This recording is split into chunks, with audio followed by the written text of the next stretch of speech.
Gloire à Dieu.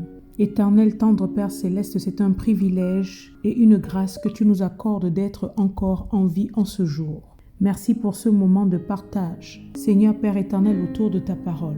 Merci d'éloigner la confusion et distraction et que toute la gloire à toi seul soit rendue au nom de Jésus-Christ. Amen. Bien-aimés, que Dieu vous bénisse abondamment au nom puissant de notre merveilleux Seigneur et Sauveur Jésus-Christ. Nous prenons la parole de Dieu aujourd'hui dans Genèse. Genèse chapitre 1, nous lirons du verset 1 jusqu'au verset 3. Je suis dans la version de Louis II. Au commencement, Dieu créa les cieux et la terre. La terre était informe et vide. Il y avait des ténèbres à la surface de l'abîme, et l'Esprit de Dieu se mouvait au-dessus des eaux. Dieu dit que la lumière soit, et la lumière fut. Que toute la gloire soit rendue à Dieu au nom prévalant de Jésus-Christ. Bien-aimés, voilà quelques versets qui ont l'air brefs, mais qui pourtant sont lourds en signification.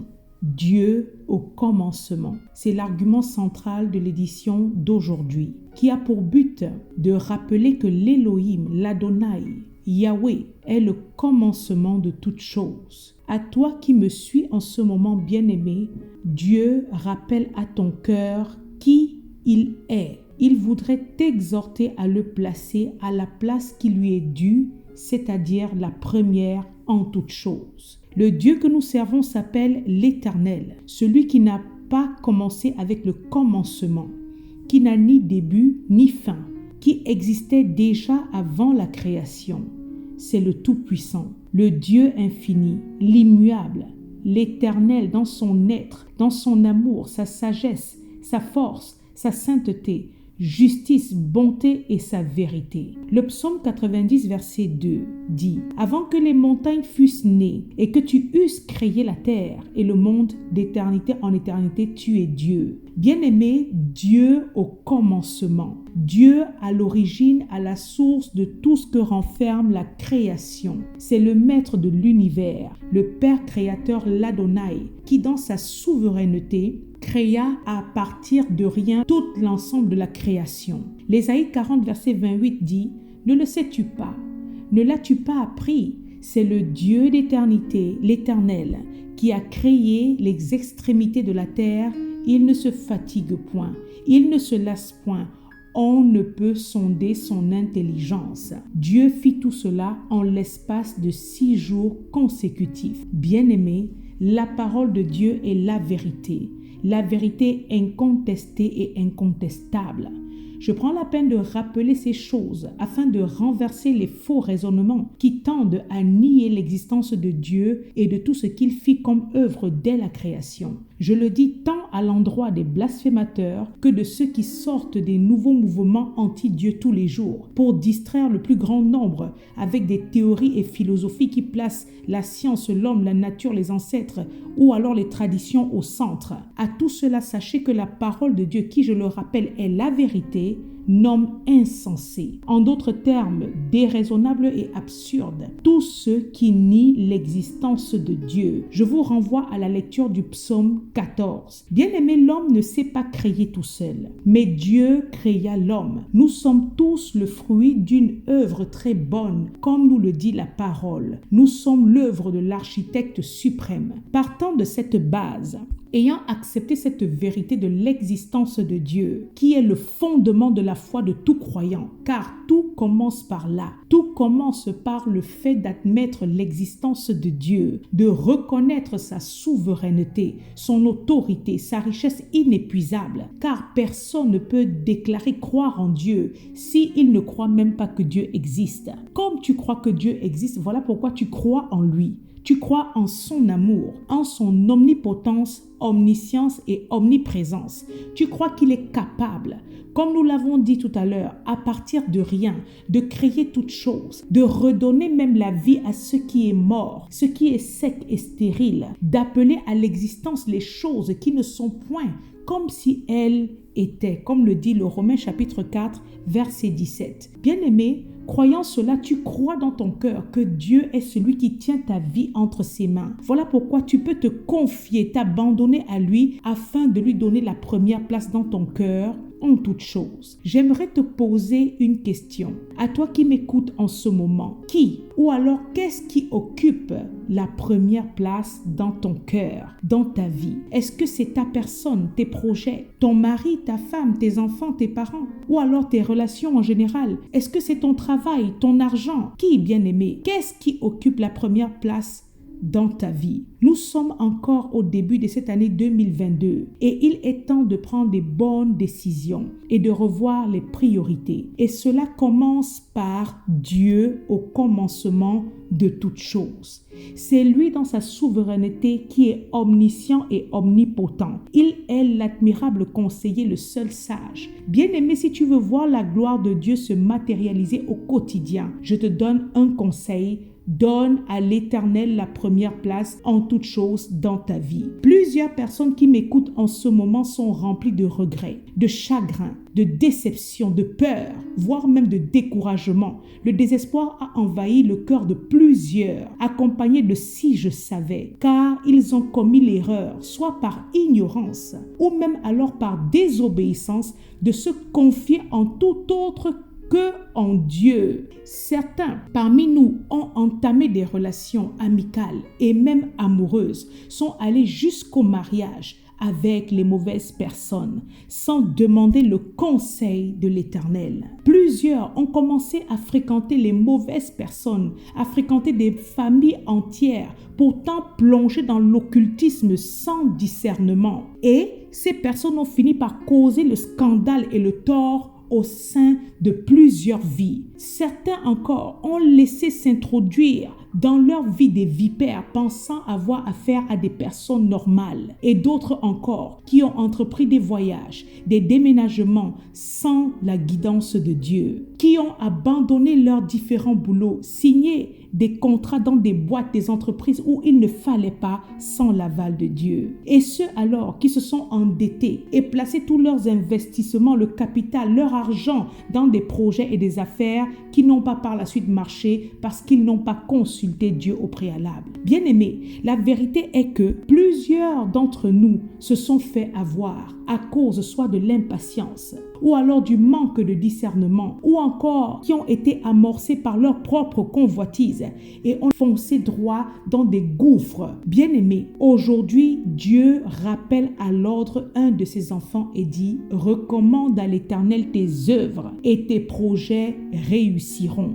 Recommande à l'Éternel tes œuvres et tes projets réussiront. Proverbe 16, verset 3. Dieu au commencement. Il est temps de sortir des remords, de rétablir à nouveau la communion pour ceux qui s'étaient endormis, de donner sa vie à Christ pour ceux qui ne l'avaient pas encore fait. Car la véritable réussite, le vrai bonheur, la grâce, la bénédiction véritable ne proviennent que quand on marche en étroite communion avec Dieu. Ce qui nous dérange, bien-aimés, parfois c'est notre chair. La chair qui, une fois séduite et attirée par les convoitises et les désirs charnels, s'enfle d'orgueil et d'autosuffisance et pousse à initier des projets sans consulter Dieu, pousse à emprunter des voies et décisions qui ne glorifient pas l'Éternel. Et quand le malheur, le désastre arrive, c'est là seulement qu'on commence à chercher Dieu, à prier, à courir derrière les hommes et les serviteurs de Dieu, à confier nos vies entre les mains de Dieu pour qu'il vienne bénir nos entreprises, voire même bénir nos unions, alors que Dieu n'en était pas l'initiateur. Combien sont allés se marier sans consulter l'Éternel, sans écouter les conseils, en s'auto-persuadant que c'était la volonté de Dieu, puisque sentimentalement ils étaient déjà épris, pour ensuite se retrouver à accuser Dieu quand le malheur frappe. Bien-aimés, aujourd'hui Dieu nous parle, nous prévient, il nous parle d'ailleurs tout le temps, mais c'est nous qui ne prenons pas garde, car nous sommes éloignés, nous sommes distraits, nous ne plaçons pas les intérêts spirituels avant ceux physiques. Dieu parle tantôt d'une manière, tantôt d'une autre, nous dit Job 33, verset 14. Bien-aimé, la chair et ses désirs, contraires à la parole de Dieu, nous menacent et nous jouent des sales tours. Satan se sert beaucoup de cette chair pour faire chuter le maximum de personnes. Souvenons-nous du cas de Ève qui, face à la tentation, au lieu de regarder à ce que Dieu a dit, de se souvenir de la parole de l'Éternel, a plutôt levé les yeux et s'est mise à convoiter le fruit défendu. Et ensuite, elle a chuté. Mais le Christ, par contre, face aux différentes tentations de l'adversaire, a répondu au diable avec la parole, en d'autres termes, avec le « il est écrit ». Parfois, la chair nous entraîne dans son arrogance et orgueil, dans des sentiments de rivalité, dans bien des actions qui par la suite nous coûtent cher. Bien-aimé, qui places-tu au-devant de toutes choses? Est-ce que c'est ta carrière? Est-ce que ce sont tes projets? Matthieu 6,33 dit « Cherchez premièrement le royaume et la justice de Dieu, et toutes ces choses vous seront données par-dessus. » Il est temps d'ouvrir tes yeux et d'examiner ta vie. Quels sont les résultats que tu as? Dieu est-il le commencement, l'initiateur de toute chose, de tout projet, de toute décision dans ta vie? Ou alors tu es encore soumis à ta chair? Bien-aimés, ceux qui se laissent guider par leur chair foncent droit vers la perte. N'oublions pas que la chair aveugle et obstine, elle endurcit le cœur, car elle est pleine de manipulations de l'adversaire et parfois même face au conseil, va jusqu'à convaincre de la jalousie de ceux qui tentent désespérément de nous ouvrir les yeux au travers de la parole de Dieu. Bien-aimés, ce que je dis là, je l'ai parfois vu. Des personnes entêtées et manipulées par leur chair, qui non seulement n'écoutent pas, mais sortent, désertent des assemblées quand on tente de les prévenir qu'ils sont en train d'être dans l'erreur. Et ils vont ensuite se perdre complètement. Bien-aimé, aujourd'hui, je réitère encore à une personne qui m'écoute, place Dieu au commencement de toutes choses. Psaume 37, verset 4. Fais de l'Éternel tes délices et il te donnera ce que ton cœur désire. Dieu est le seul qui voit et qui sait toutes choses. Rien n'est caché devant sa face. Hébreux 4, verset 13 dit « Nulle créature n'est cachée devant lui, mais tout est à nu et à découvert aux yeux de celui à qui nous devons rendre compte. » Nous ne pouvons rien cacher à Dieu. Rien n'est caché devant lui. L'édition de ce jour a pour but de nous ramener à l'ordre, de sortir de la distraction et nous exhorte à placer Dieu en première position afin que nos vies soient bénies, afin que nos entreprises aient du succès. Dieu, au travers de ce message, s'adresse directement à nos cœurs et nous ramène au commencement de toute chose, de toute action, de toute pensée, de toute décision. Confie-toi en l'Éternel de tout ton cœur et ne t'appuie pas sur ta sagesse. Reconnais Dieu, reconnais-le dans toutes tes voies, il aplanira tes sentiers. Proverbe 3, versets 5 à 6. Bien-aimé, Dieu voudrait qu'on le reconnaisse comme le Tout-Puissant, comme le seul capable d'aplanir les sentiers de l'homme sur cette terre. Jérémie chapitre 10, verset 23 dit « Je le sais, ô Éternel, la voie de l'homme n'est pas en son pouvoir. Ce n'est pas à l'homme quand il marche à diriger ses pas. » Bien-aimé, nous, êtres humains, nous sommes limités, tandis que Dieu est tout-puissant. Nous devons le consulter avant toute chose. Cela nous évitera bien des chagrins et des si je savais. Souvenons-nous qu'il est l'admirable conseiller. Le Romains 16, 27 l'appelle le seul sage. Voilà pourquoi, cher enfant de Dieu, je le redis, déjà afin que cela s'asseye en moi-même comme une conviction, mais également pour ta vie, plaçons Dieu au commencement, en première position, face à toute chose. Nous devons arrêter de nous confier, de nous appuyer sur les faux raisonnements et les pensées charnelles, sur des philosophies et religions. Et je dis au passage que Dieu n'est point dans la religion.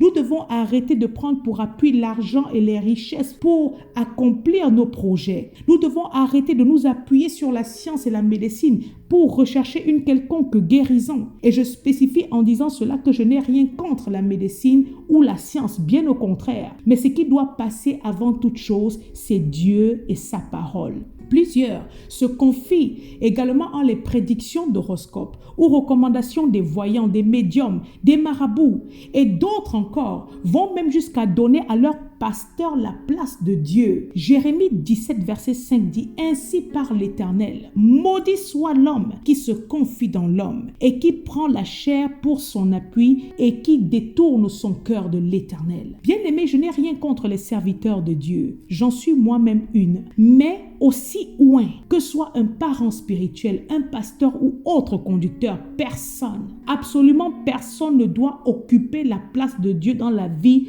d'un être humain. Nous sommes et nous restons des hommes pouvant se tromper. Le seul qui ne se trompe jamais, c'est le Tout-Puissant, le Yahweh. Voilà pourquoi nous devons nous appuyer sur lui et sur sa parole, je le redis. Psaume 84, verset 5 dit « Heureux ceux qui placent en toi leur appui. Ils trouvent dans leur cœur des chemins tout tracés. Qui mieux que celui qui s'appelle la lumière peut nous éclairer? Qui mieux que celui qui s'appelle le chemin est capable de nous conduire? Bien-aimé, Dieu au commencement, l'Éternel avant toute chose. Jérémie 33, verset 3. Invoque-moi et je te répondrai. Je t'annoncerai des grandes choses, des choses cachées que tu ne connais pas. Bien-aimé, si tu veux marcher dans la lumière, en étant éclairé dans ce monde corrompu, rempli de ténèbres, si tu veux évoluer dans l'ordre et non dans le chaos et non dans le tohu-bohu et non dans le désordre, bien-aimé, invoque Dieu et place-le avant toute chose, sachant que, comme lui-même il le dit dans Jean 15, verset 5, sans lui, nous ne pouvons rien faire. Même le souffle de vie que nous avons, c'est Dieu qui nous l'accorde. C'est lui qui tire nos vies du danger. Il dit dans le psaume 34, verset 7, « L'ange de l'Éternel campe autour de ceux qui le craignent et il les arrache du danger. » Seuls, nous sommes incapables de nous secourir, de nous sauver nous-mêmes. Mais c'est Dieu qui nous sauve de toutes nos détresses. Bien-aimé, renier ou ignorer Dieu est une erreur grossière. Si aujourd'hui l'humanité souffre, c'est à cause du péché, de l'abandon de Dieu. L'homme a tourné le dos à Dieu pour s'enfoncer dans toutes sortes de perversions et de mal, oubliant que le salaire du péché, c'est la mort. Voilà pourquoi à nous, enfants de Dieu, qui reconnaissons l'existence de notre Père, nous devons rester fermement attachés à lui et nous confier complètement en lui, en ne se détournant ni à gauche ni à droite. Car quand le regard est distrait et tourné de part et d'autre, on s'expose à la perte de direction. Dieu est le guide de nos vies et de nos âmes. Nous devons avoir les regards fixés sur Christ, sur la parole de Dieu, sans laquelle il nous est impossible d'avancer dans ce monde rempli d'abominations, où nous ne sommes que des proies faciles pour le diable et les séductions qui nous environnent. Rappelons que le péché à première vue est attrayant et semble beau. Il ne relève pas sa véritable nature, mais il semble bon, il semble agréable et est entraînant. Et c'est ainsi que lorsque nous y tombons, alors on se retrouve lié et pour s'en sortir, il faut la grâce de Dieu. Genèse chapitre 1 verset 2 dit « La terre était informe et vide, et il y avait les ténèbres à la surface de l'abîme et l'Esprit de Dieu se mouvait au-dessus des eaux. Dieu dit que la lumière soit et la lumière fut. » Bien-aimés, nos vies étaient comme ça avant la nouvelle naissance, avant Christ.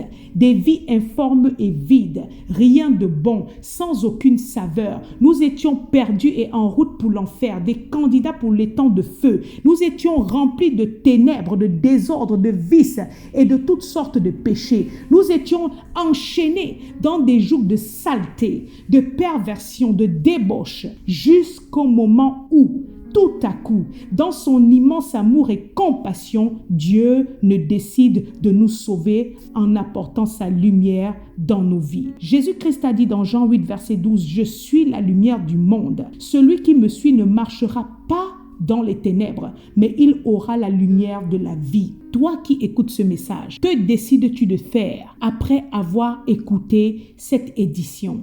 Est-ce que tu décides de faire confiance à Dieu afin qu'il mette de l'ordre dans le désordre de ta vie? Est-ce que tu décides de lui donner la première place? Est-ce que tu décides d'accepter Christ comme ton Seigneur et Sauveur, de te confier, de t'abandonner, ainsi que tout ce que tu possèdes entre ses mains? C'est en choisissant Christ comme maître, en le le confessant comme Seigneur et Sauveur que tu reçois le salut qui te confère le titre d'enfant de Dieu. Jean 1, verset 12. Ainsi, tu laisses Dieu agir en toi. Tu laisses sa présence venir nettoyer toute souillure, enlever la honte que le péché avait déversée sur ta vie. Oui, bien-aimé, le péché fait honte.